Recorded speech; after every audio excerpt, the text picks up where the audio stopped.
vamos a ver este video para introducirnos un poquito al manejo de software y views, econometric views. Lo que vamos a hacer en este video es copiar o importar datos del Excel hacia el views, que es la característica más sencilla que puede existir. Vamos a hacer algunos gráficos en relación al archivo que vayamos a importar. Vamos a ver algo de estadísticas descriptivas simples. Vamos a hacer también regresiones y bueno, vamos a ver la generación de valores aleatorios al final del video. Entonces voy a copiar a este archivo Nibius, como verán aquí que está completamente vacío. Voy a llevar los datos del laboratorio número 2, que son varias hojas si te acuerdas, ¿no? Entonces, este archivo de Nibius tiene varias partes. Esta es la base de menús, la que ves aquí arriba, la que se está iluminando. Aquí abajo está la base de comandos, donde vamos a escribir comandos que consideremos importantes para coser. Vamos a usar bastante comandos en el curso. Y esta zona negra es la zona de Word Files, donde vamos a ir generando nuestros archivos de trabajo. Lo que voy a hacer, hay varias formas de importar. La más simple es esta. Tú agarras un archivo Excel, que es el que yo tengo acá, por ejemplo, el laboratorio 2, que es un archivo complejo, porque si te acuerdas tiene varias hojas de trabajo cada una, y la llevo a la zona negra, lo arrastro a la zona negra, lo suelto aquí, y bueno, y aquí ya se me abre la primera hoja de este archivo, de este laboratorio. Como si te acuerdas, esta es la hoja del ejemplo de pollos. Si aquí me vengo donde dice rango predefinido, voy a ver la hoja número 2, que es otro ejemplo, ¿no? El ejemplo de los votos. Me voy a la hoja número 3. Este es el ejemplo también del tema electoral. Y la hoja número 4, que si no me equivoco, es el tema del ejemplo de los cigarrillos, ¿no? Entonces vamos a trabajar con la hoja número 1 por ahora, que es el tema del ejemplo de los pollos. Y bueno, simplemente me quedo ahí. Es lo primero que hice, ¿no? Se queda en la hoja número 1. No hago nada más y le digo siguiente. Me está preguntando que si tiene cabecera, dónde se encuentra la cabecera en la fila número 1.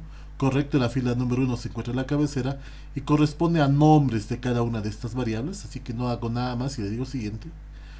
Me está preguntando qué pasa con la variable año. La variable año es una variable de fecha, le voy a poner eso.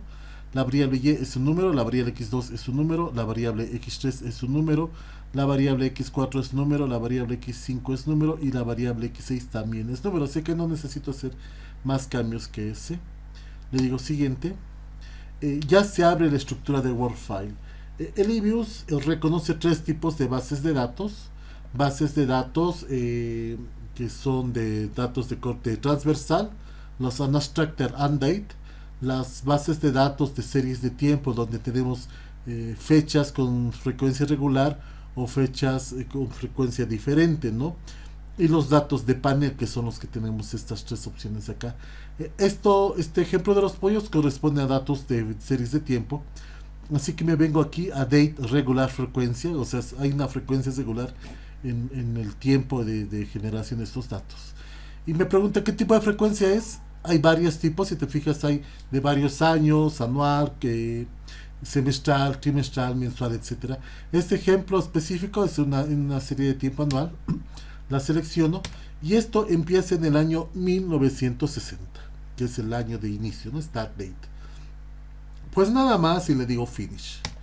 Entonces me está preguntando si vamos a importar series y objetos de una fuente externa. Le voy a decir que no, porque no lo necesito hacer. Y aquí tengo la base de datos que habíamos establecido de este ejemplo de los pollos. Por ejemplo, le hago doble clic a y aquí se me abre el Word File, o perdón, la serie Y, o que si no me equivoco, esta era la demanda de pollos en los Estados Unidos.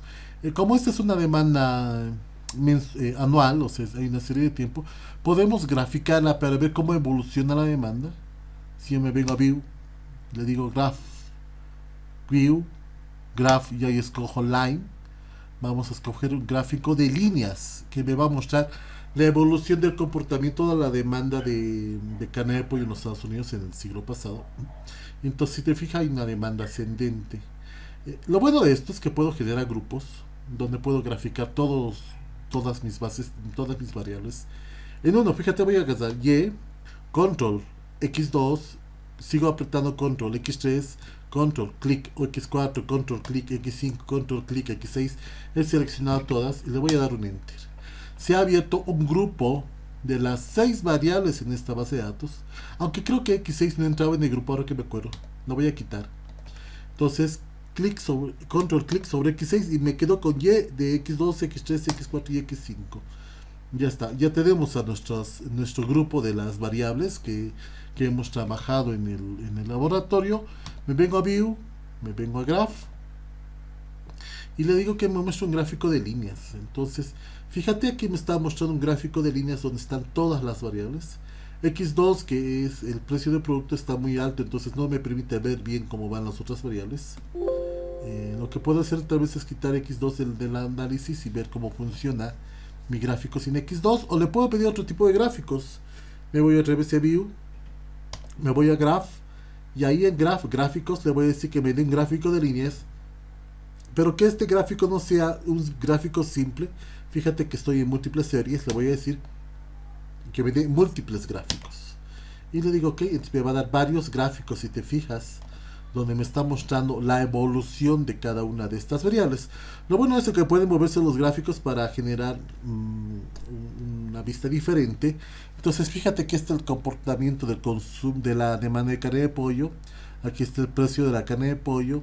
Aquí está el precio el valor de los ingresos, creo que era una de estas. X2 es el ingreso, X3 es el precio de la carne de pollo, este es el precio de la carne de cerdo, X4, y X5 el precio de la carne de res. Entonces, si te fijas, puedo hacer varias cosas en uno, y es lo bueno del análisis de este tipo, ¿no? Entonces vuelvo a minimizar la pantalla. Dentro de este grupo que ya he generado, puedo analizar algunas estadísticas. Fíjate que aquí puedo también entrar a estadísticas descriptive stats. Le voy a decir que me dé unas estadísticas descriptivas de este grupo de variables. Entonces aquí está la demanda de pollos, que tiene un valor medio de 39 centavos de dólar, creo que era 32 libras. La mediana, que es 40, el valor máximo, el valor mínimo, la desviación estándar, el coeficiente de asimetría, skewness, y el coeficiente de kurtosis, y nos está dando entonces los 4 momentos de una distribución, ¿no? La media y la mediana como primer momento, la desviación estándar como un segundo momento, la asimetría como un tercer momento y la kurtosis como un cuarto momento. Además, esta forma de ver las cosas me proporciona una prueba de Harke-Vera que la vamos a ver en la teoría más adelante, pero donde ya estoy calculando valores de probabilidad, ¿no? Ok, esto también lo podemos ver de forma individual. Me voy a ver a View y le digo que me dé un gráfico de un histograma, por ejemplo, para ver ese tipo de situaciones, aunque creo que no lo veo el histograma. Me parece que solo sale cuando tienes un solo dato. Bueno, no importa. Ahora me vengo otra vez a View, me puedo venir que me haga un análisis de covarianza. Fíjate que entro aquí al grupo, ¿no? View, covarianza, análisis, y ahí hay varias formas de que me saca covarianzas. También puede sacar correlaciones. Le voy a decir que me saca una correlación de todas estas variables, lo voy a decir igual. Entonces aquí tengo la matriz de correlación simple de la variable Y respecto a las otras.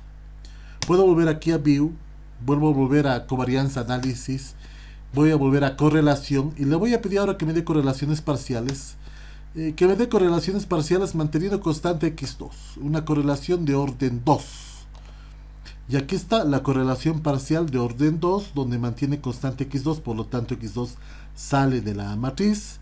Le voy a decir que me mantenga constantes ahora dos variables, análisis de covarianza, que me mantenga constante X2 y me mantenga constante X3, es decir, me saca una correlación parcial, correlación manteniendo constante X2 y X3, es decir, una correlación de segundo orden o de segundo grado. Entonces fíjate, X2 y X3 salen del análisis y ya me presenta la matriz donde tenemos la relación de X4 con X5 manteniendo constante X2 y X3. Entonces este tipo de análisis, si te fijas, es mucho más rápido que en el software que hemos venido usando hasta ahora, ¿no? Entonces yo te invito a que revises cada una de estas variables, ¿no? Ahora vamos a hacer una regresión dentro de este mismo grupo. Hay varias maneras también de hacer una regresión. Una es la siguiente.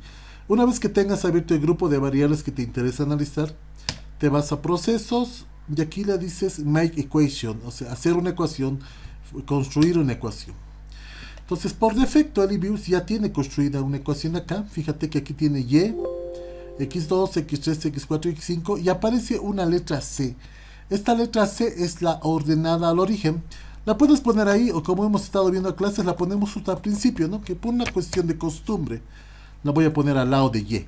Entonces tengo y, la variable dependiente y depende de un beta 1, el coeficiente para x2, el coeficiente para x3, el coeficiente para x4 y el coeficiente para x5.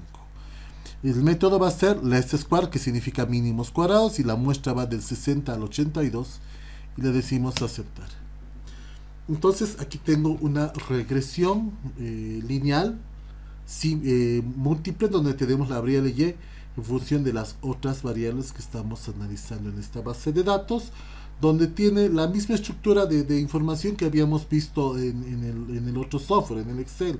Tenemos los coeficientes, el error estándar, el estadístico de student, el valor de probabilidad o el valor de significancia, y vemos que claramente x2 y x5 son no significativos.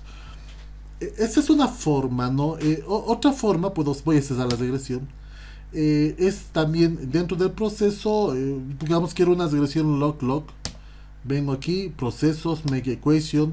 Entonces, a mí me interesa una regresión del tipo logaritmo, es decir, el logaritmo de y, que en realidad era la tarea, ¿no? En función de c, el logaritmo de x2, el logaritmo de x3, la estoy anotando, el logaritmo de x4, sin necesidad de generar variables, ¿no? Que el software lo calcule directamente y no me está generando ningún logaritmo ni nada por el estilo. Y me quedo con las variables originales. Esto porque una cuestión de comodidad, nada más. Entonces tengo el logaritmo de y, c, y el logaritmo de las otras variables, le digo aceptar. Tengo una matriz singular. Ya, seguramente no puedo trabajar. Debe haber algún valor igual a 0 por aquí. Logaritmo de y, x2, x3, x4 y x5. Entonces me vengo a procesos, make equation. Y aquí le digo el logaritmo de y. Pero no sé qué hice. Aquí está el logaritmo de y en función de c, logaritmo de x2, logaritmo de x3, logaritmo de x4 y logaritmo de x5, método mínimos cuadrados ordinarios. Le decimos aceptar. Y aquí tenemos la regresión que les había mencionado, ¿no? Donde aquí ya x2 sí es significativo, pero x4, que es el precio de la carne de cerdo, y x5, que es el precio de la carne de res, terminan siendo no significativos. Una última forma, bueno, hay varias maneras también de hacer esto, es escribir directamente el comando de regresión aquí en la barra de comandos, que a mí me gusta mucho porque es mucho más sencillo hacerlo desde acá. El comando, escribo uno de los comandos, que es least square, ls. Aquí ponemos la variable dependiente, que es logaritmo de y, el coeficiente beta 1, el logaritmo de x2, si quiero hacer una regresión con dos variables. Aquí tengo mi regresión con dos variables, donde x2 claramente es significativo. Aumento aquí arriba, me vengo aquí arriba otra vez y le pongo el logaritmo de x3. Y de esta forma vamos a incorporar x3 en la regresión, perdón. Quitamos eso. Y aquí está, logaritmo de x3 en la regresión, también al mismo dato, ¿no? Sobre la marcha, logaritmo de x4. Entonces fíjate que nuestra velocidad para hacer regresiones se incrementa notablemente. Logaritmo de x5. Entonces acabo de hacer en un ratico 5 regresiones. Bueno, las he borrado, pero las podía haber guardado también si hubiera dado esa orden. Entonces este es un paso inicial, ¿no? Para hacer algunas regresiones de series de tiempo de eViews.